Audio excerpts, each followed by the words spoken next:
The rain came down in sheets that Tuesday morning, the kind of cold, indifferent rain that soaks through a coat in 30 seconds and makes the whole world feel like it has turned its back on you. Marcus Webb stood at the end of the driveway of the house he had lived in for 11 years, holding a single duffel bag and a portfolio case, watching the taillights of his wife's car disappear around the corner. Diane had not offered him a ride. She had stood in the doorway, arms crossed over her cashmere robe, watching him go with an expression that lived somewhere between relief and contempt. Their daughter, Lily, 8 years old and already learning the language of her mother's silences, had pressed her small face against the upstairs window. Marcus had looked up at her. He had smiled. He had waved. And then he had turned and walked into the rain because there was nothing else left to do.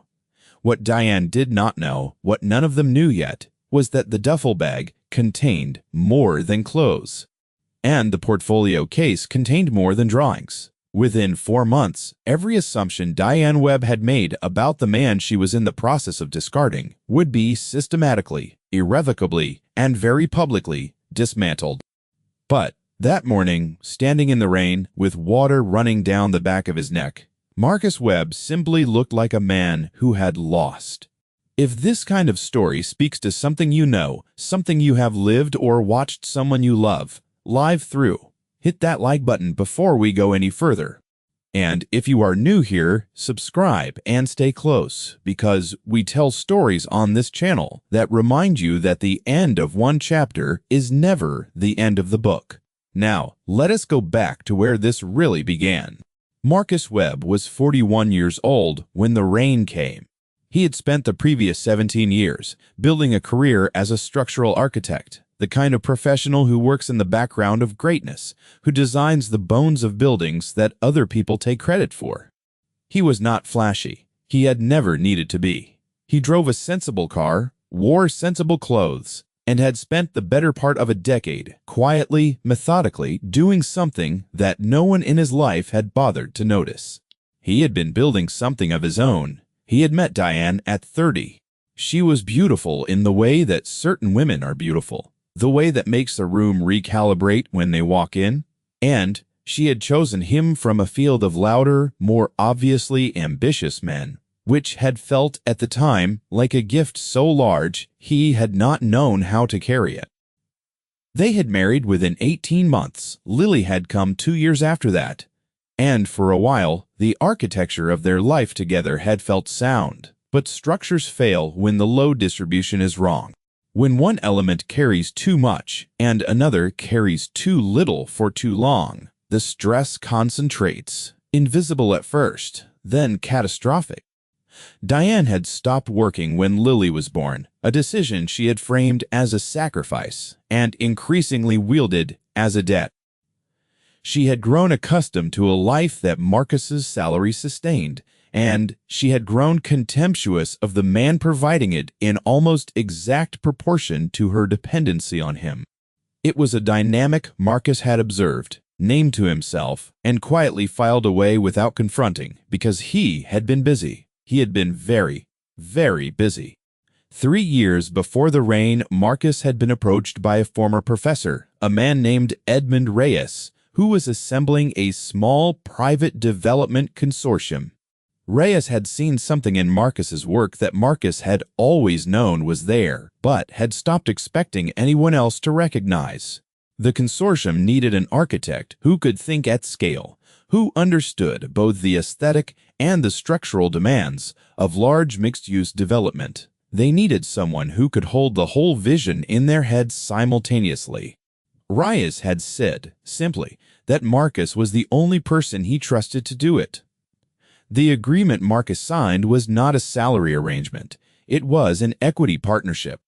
The project, a 32-story mixed-use tower in the center of a mid-sized city undergoing significant economic revitalization, had taken 3 years to design, permit, and begin construction. Marcus had told Diane about the project. He had not told her about the equity. He had tried, twice, in the early days of the arrangement, to explain what it could mean, and she had listened with the particular inattention she reserved for his professional life, nodding at intervals, refilling her wineglass, and ultimately asking whether the project would require him to travel more. When he said yes, she had sighed in a way that ended the conversation. He had not raised it again. He had simply continued working. The separation had been Diane's idea, delivered on a Sunday evening with the calm efficiency of someone who had rehearsed it. She had cited distance, emotional absence, a failure to prioritize the family, and a dozen other grievances that were not entirely wrong but were framed in a way that made her entirely the victim and him entirely the cause. Her parents had been consulted. Her sister had been briefed. The narrative had been assembled before it was delivered, which meant that by Monday morning, Marcus was already the villain in a story he had not known was being written. He had not argued. He had taken the duffel bag, taken the portfolio case, and walked out into the rain. The black Range Rover slowed at the curb 20 minutes into his walk toward the bus stop, water already pooling in his shoes. The window came down. Edmund Reyes, 63 years old, silver-haired, wearing a coat that had cost more than Marcus's first car, looked at him with an expression that combined concern and something approaching amusement. "You're walking in the rain," Reyes said, as if this required confirmation. "I am," Marcus agreed. "Get in the car, Marcus." He got in the car. Reyes did not ask questions about the bag or the expression on Marcus's face. He was not the kind of man who performed sympathy. Instead, he handed Marcus a thermos of coffee from the center console and said, "The final construction review is Thursday. We are ahead of schedule. The consortium met yesterday." He paused. "We have our first committed tenant anchor. 41% of the commercial floors are pre-leased." Marcus absorbed this. "That triggers the Phase 2 valuation clause." "It does," Reyes said simply. They rode in silence for a moment, rain hammering the roof of the Range Rover, and Marcus did the arithmetic in his head, the arithmetic he had done many times before, but had never spoken aloud to Diane, the arithmetic that now had a date attached to it. "I need a place to stay," Marcus said. "I have a service department near the site," Reyes said. "It is yours for as long as you need it." This was the thing about Edmund Reyes that Diane would never understand, that she would not have the frame of reference to understand. He was a man who recognized value before it was legible to others. He had done it with real estate for 40 years. He did it with people too. And he had recognized it in Marcus Webb at a time when almost no one else had bothered to look. The service department was on the 14th floor of a building 3 blocks from the construction site. It was clean and spare, and entirely without the accumulated weight of a life falling apart. Marcus set his duffel bag down on the bed, and his portfolio case against the wall, and stood at the floor-to-ceiling window, looking out at the skyline, at the framework of the tower rising against the gray sky, and felt something unexpected move through him. Not relief, exactly, not triumph. Something quieter. The sensation of a man who has been walking against a strong wind for a very long time, who has just stepped around a corner and found the wind gone. He called Lily that evening. She answered on the second ring, which meant she had been waiting. "Are you okay, Daddy?" she asked. "I'm more than okay," he told her. "I promise you that." The weeks that followed had a particular quality that Marcus would later describe to Edmund Reyes as feeling like the final stage of a very long construction project, the point at which the scaffolding comes down and the building stands on its own. He worked. He slept properly. For the first time in years, he ate meals at actual tables. He ran in the mornings along the river near the apartment, watching the tower grow, and the running felt like a conversation with himself that he had been putting off for a decade. Diane's lawyer made contact within 10 days, which had been faster than Marcus expected and slightly slower than he had privately planned for. He had retained his own counsel 3 weeks before the separation, during a period when the signs had become too legible to ignore. His attorney was a woman named Patricia Osei, compact and relentlessly precise. who had spent 20 years in family law and who had reviewed Marcus's partnership agreement, his financial disclosures, and the structure of the consortium arrangement with the focused attention of someone diffusing something complicated. Her assessment had been delivered without drama. Your position is considerably stronger than your wife's team will anticipate. I would recommend allowing them to believe otherwise for as long as strategically useful.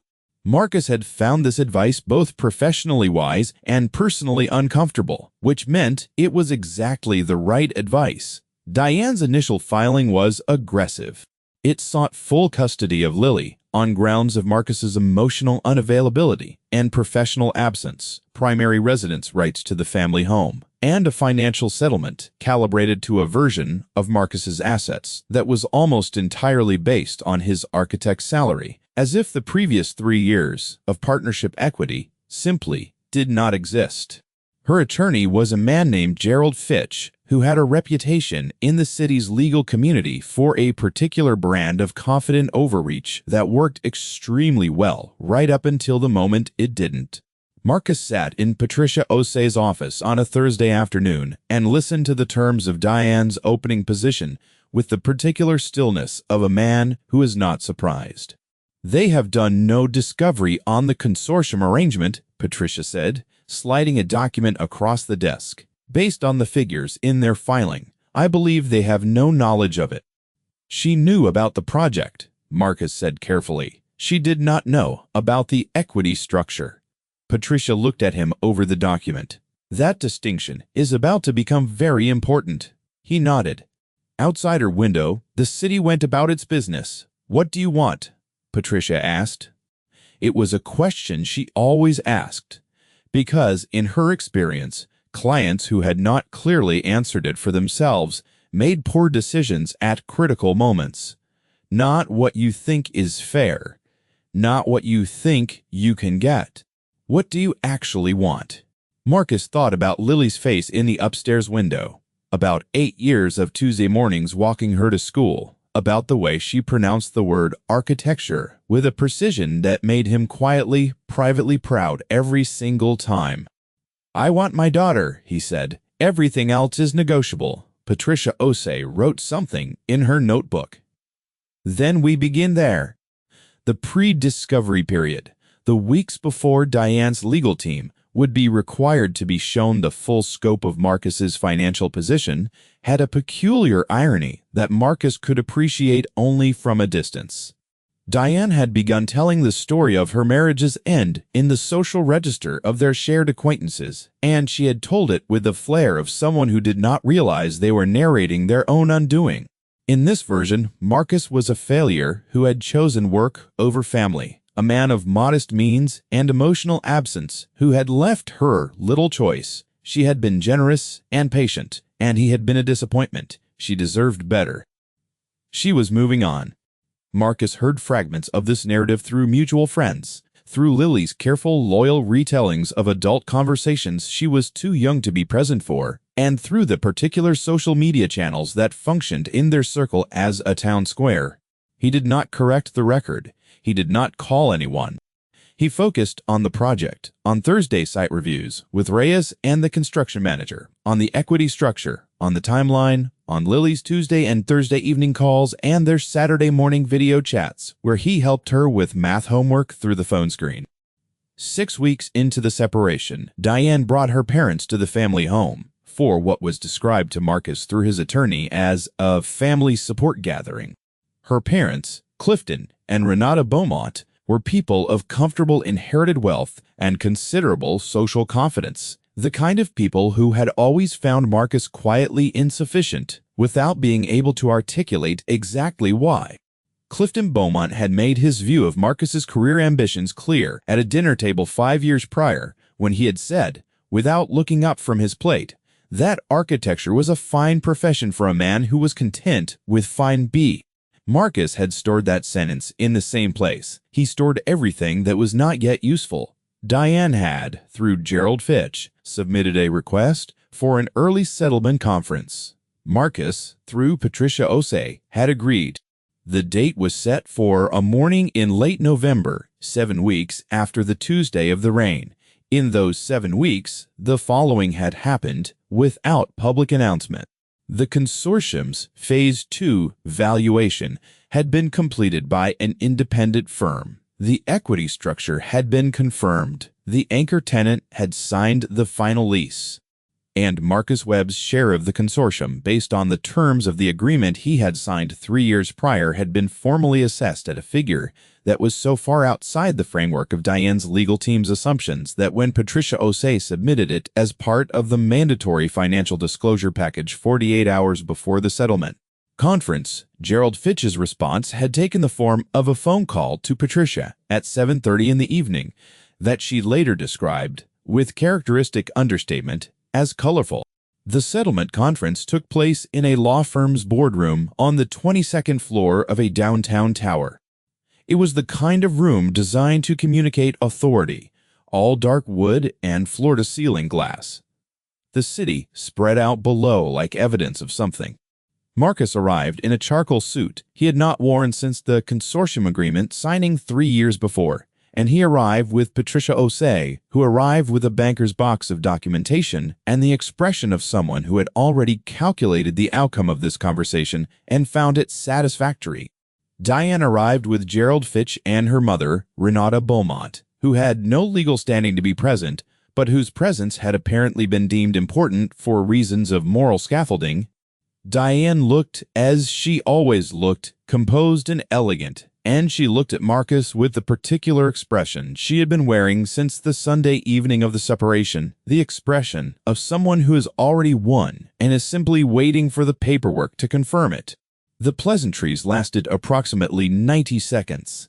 Gerald Fitch opened with the initial position from Diane's filing, reiterating the custody request, the housing request, the financial settlement structure. His tone was confident, fluid, the tone of a man who had been in this room many times before and expected this morning to proceed like the mornings before it. Patricia Osei waited until he was finished. She had the quality, Marcus had observed, of making silence feel like a form of argument. Then she placed 3 documents on the table and slid them across. The first was the Consortium Partnership Agreement, executed 3 years prior, bearing Marcus's name and Edmund Reyes's countersignature. The second was the Independent Equity Valuation completed 40 days ago. The third was the formal certification of the Phase 2 trigger event and its financial implications for the partnership structure. For the purposes of full disclosure, Patricia said in the tone of someone reading a weather forecast, Mr. Webb's currently documented net equity position in the Reyes Webb Development Consortium is assessed at $4.7 million, with projected distributions upon project completion estimated at an additional $2 to $3 million over the following 18 months. We felt it was important to ensure your team had complete information before this conversation proceeded. The room did so, something interesting. It became very, very quiet. Gerald Fitch looked at the documents. His confident fluidity did not disappear immediately. It took approximately 4 seconds, which is a very long time in a boardroom. Then it recalibrated, becoming something more careful, more deliberate. He reached for the equity valuation and read the summary page with the focused attention of a man who is hoping he has misread something. He had not misread anything.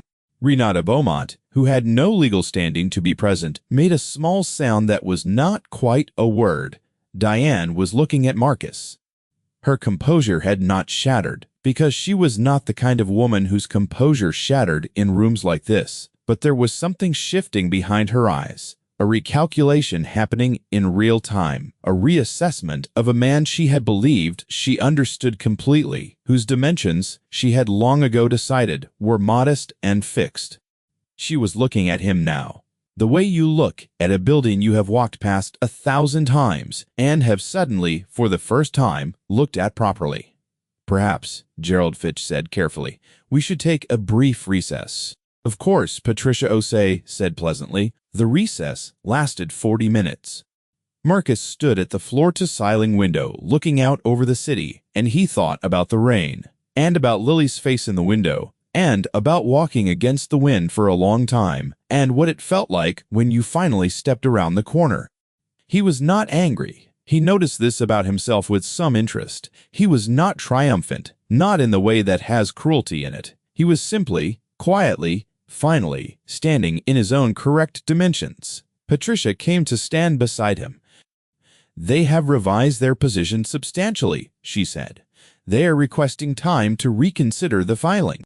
"What they are requesting," Marcus said, "is time to understand that they have been negotiating against a reality that doesn't exist." "Yes," she agreed. "That is the more precise formulation." He turned from the window. "The custody arrangement is the only thing that matters to me. I want shared custody, structured properly, with primary schooling stability for Lily. The financial questions I am prepared to be reasonable about, within limits, you and I have already discussed." Patricia nodded. "And the house." He thought about this. He thought about Lily's bedroom, about the garden she had been slowly claiming as her own territory, about the stability of familiar walls for a child navigating unfamiliar circumstances. "Diane can remain in the house," he said. "For Lily. We structure fair equity terms, but she stays in the house." He paused. That is not a concession. That is a choice. The distinction mattered to him. The revised terms were drafted over the following 2 weeks and signed on a Thursday morning in early December. Shared custody, structured with care and clarity. Lily's schooling and routines, protected. The house remained with Diane under a formal equity arrangement. The financial settlement acknowledged the true scope of Marcus's assets and was structured accordingly. Gerald Fitch, to his professional credit, became notably more respectful once the landscape of his client's opposition was fully visible to him. Diane signed without making eye contact with Marcus. This was not cruelty on her part. He understood it as the particular difficulty of revising a story you have told publicly to yourself and others with great confidence. The story in which you are leaving behind someone insufficient is a very different story from the one in which you are discovering that you never fully saw him. Both stories are painful. The second one carries more freight. He did not feel sorry for her, but he did not feel satisfied by her difficulty either. He felt, if he was being precise about it, the way you feel when something that has been out of alignment for a very long time is returned to its correct position, not pleasure, correctness. His daughter was in the back seat of Diane's car when they exchanged custody for the first time under the new arrangement, and she came out of the car at a run and hit Marcus somewhere in the middle of his torso with the full force of an 8-year-old who has been holding herself carefully for several weeks and is now finally permitted to stop. He held her. The city moved around them. He held her for a long time. Lily pulled back and looked at his face with a particular assessment that children perform on parents in uncertain times, checking for the truth beneath whatever the adult face is showing. "Are you really okay?" she asked. The same question she had asked on the phone the first night, the question she had stored and returned to. "I am really okay," he told her. "I will keep telling you that until you believe it." "I believe it," she said, in the tone of a child who is deciding to, which is its own kind of believing. He took her to the site that Saturday. He had been taking her to construction sites since she was 4, lifting her up to see over barriers, explaining the difference between the load-bearing elements and the decorative ones, the structural and the aesthetic, teaching her without quite teaching her that what holds a thing up is often invisible from the outside. The tower was 32 stories now, its framework steel and glass, and entirely itself, rising against a winter sky that had cleared after days of rain into something sharp and blue and specific. They stood on the observation platform that Reyes's team had installed for the consortium partners, and Marcus held Lily's hand and looked up at what he had built, at the full expression of 3 years of work that had happened in the margins of a life that had not always had room for it. "Did you design all of it?" Lily asked. "All of it," he said. She was quiet for a moment, looking up. "It's really big, Daddy." "Yes," he said. "It is." "Did you know it would be this big when you started?" He thought about this honestly. "I knew what it was supposed to be. It was just a matter of building it correctly. Edmund Reyes joined them on the platform 20 minutes later, emerging from a site meeting in his characteristic coat, and he shook Lily's hand with the grave courtesy he extended to everyone, regardless of age, which was one of the reasons Marcus had trusted him from the beginning.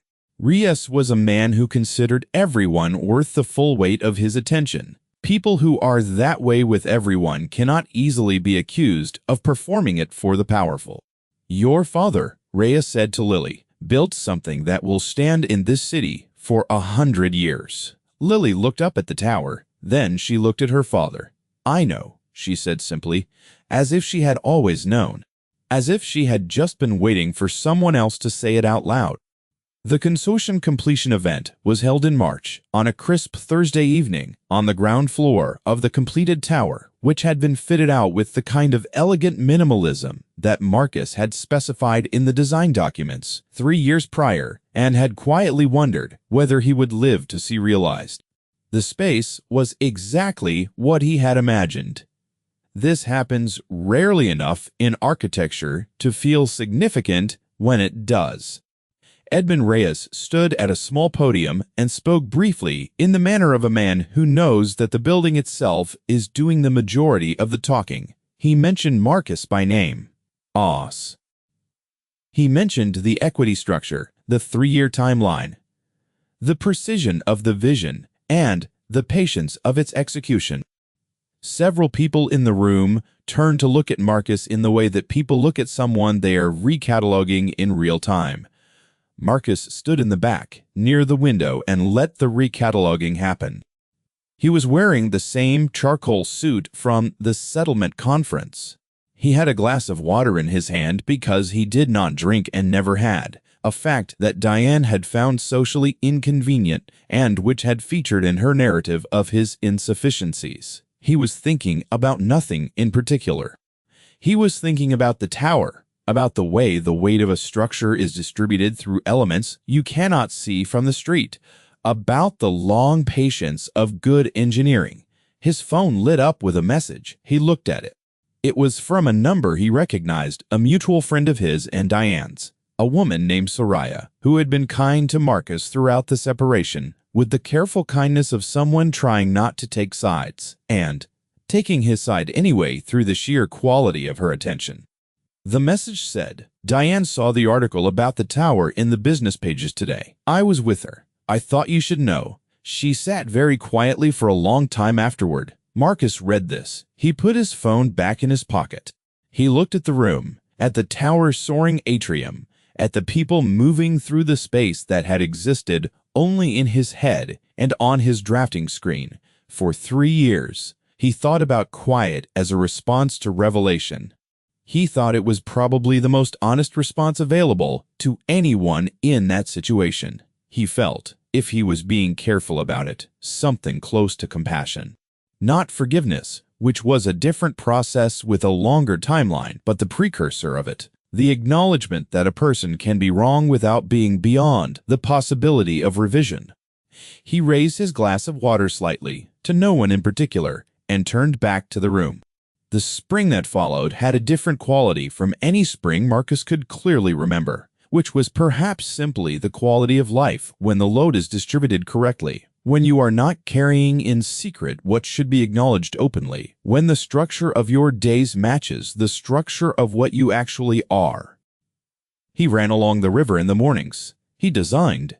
He had been approached through Reyes's network with 2 new projects. One, a cultural center for a university. One, a residential tower in a coastal city 2 hours away. Both were interesting. Both would require a version of the same patience and precision that had produced the tower, and he found he had both patience and precision in quantity. He had his daughter on Wednesdays, Thursdays, and alternating weekends, and in the particular arithmetic of shared custody, he had found that concentrated time with Lily produced a quality of presence that he had not always achieved when their time together was theoretically unlimited, but practically crowded out by the ambient noise of a marriage intent. Difficulty. They cooked together on Wednesday evenings. She was developing strong opinions about the proper ratio of garlic to pasta sauce. He supported her positions on this. They walked to school together on Thursday mornings, which was 20 minutes each way, and which, Marcus had calculated, would produce somewhere in the range of 6,000 minutes of walking together before she was old enough to want to walk alone. He intended to use all 6,000. Diane had, through a mutual acquaintance, extended what was described as a request to talk. Not through the attorneys, not formally. Marcus had, after thinking carefully about it, agreed. They met at a coffee shop near Lily's school on a Wednesday afternoon, and the conversation had none of the architecture of their legal proceedings. It was two people sitting across a table with the particular awkwardness of people who have known each other's most private habits and are now officially strangers. Diane had looked at him for a moment before speaking. Then she had said, "I didn't know about the equity." "No," he agreed. "You tried to tell me." He was quiet for a moment. "I tried. Once or twice it didn't land." She looked at her cup. "I had a version of you," she said, "that was very fixed, very complete. I kept comparing you to it and finding you insufficient." She paused. "I think now that the version was the problem." Marcus thought about load-bearing elements, about the difference between the structure and the decoration, about what holds a thing up being invisible from the outside. "The version wasn't entirely wrong," he said, fairly. "I was absent, not financially, not professionally, but in the way you need it." He held her gaze. "That was real," she nodded. It was the nod of someone who has been waiting for something to be acknowledged and has finally heard it. "What do we do now?" "We raise Lily well," he said. "That's the job. Everything else is secondary." It was not a reconciliation. It was not designed to be. It was something more sustainable, a recognition between two people that the failure of their marriage did not have to be the architecture of their shared parenthood, that the same space could hold a different structure if the foundations were reset. He walked back to his apartment in the spring afternoon, past the coffee shop's window where he could see Diane still sitting, looking at nothing in particular, with the expression of someone sorting through a great deal at once, and he felt the March sun on the back of his neck, and thought about the Tuesday morning of the rain, about Lily's face in the window, about walking to the bus stop in soaked shoes, about a black Range Rover slowing at the curb. He thought about Edmund Reyes handing him coffee without a single word of sympathy, because Reyes was a man who understood that what a person in that situation needs is not sympathy, but direction, not comfort, but a destination. He had said, the day he had driven Marcus from the rain, "Get in the car," and Marcus had gotten in the car, and the car had gone somewhere worth going. This is the thing about the people who see you before others do. They are not always soft about it. Often they are not soft at all. Often they are simply clear. They look at you with the full weight of their attention, and they see what is there, and they act accordingly, without performance, without ceremony, simply correctly. And that clarity, that specific quality of being genuinely seen, is sometimes the most sustaining thing one person can offer another. Marcus had been seen by Reyes. He had, in a different and more foundational way, been seen by Lily, who had pressed her face to the glass of an upstairs window on a rainy morning and watched her father walk away with a duffel bag and a portfolio, and had never, not once, stopped believing he was coming back. He thought about structures, about the way the things that hold us up are often invisible until the day someone looks at them properly and says out loud in a room full of people or in the back of a car on a rainy Tuesday morning, "This is what is here. This is what has always been here, and the building stands." If you have stayed with this story all the way to its end, I want to ask you something directly. How many of us have been in a version of that driveway, standing in the rain with something irreplaceable in our hands, watching a set of taillights disappear around a corner? How many of us have been carrying something that no one in our immediate circle had the attention to notice? Working in the margins, building in the quiet, waiting for the structure to become visible. Because here is what I want you to take from Marcus Webb's story. The rain does not last. The walk does not go on forever. And sometimes the right car slows at exactly the right moment, and someone opens the door, and you get in, and the destination turns out to be everything you had been building toward all along. Tell me in the comments, have you ever had someone see you before? You were fully visible before your moment came, before the scaffolding came down? Tell me about that person. Tell me what their seeing meant to you. We are building something here in this community, and every single story in these comments is part of its foundation. If this story moved something in you, hit the like button and share it with someone who needs to hear. That patience has a payoff. Subscribe if you have not already, because we are going to keep telling stories that take the everyday seriously, that find the extraordinary in the endurance of ordinary people. We will see you in the next one.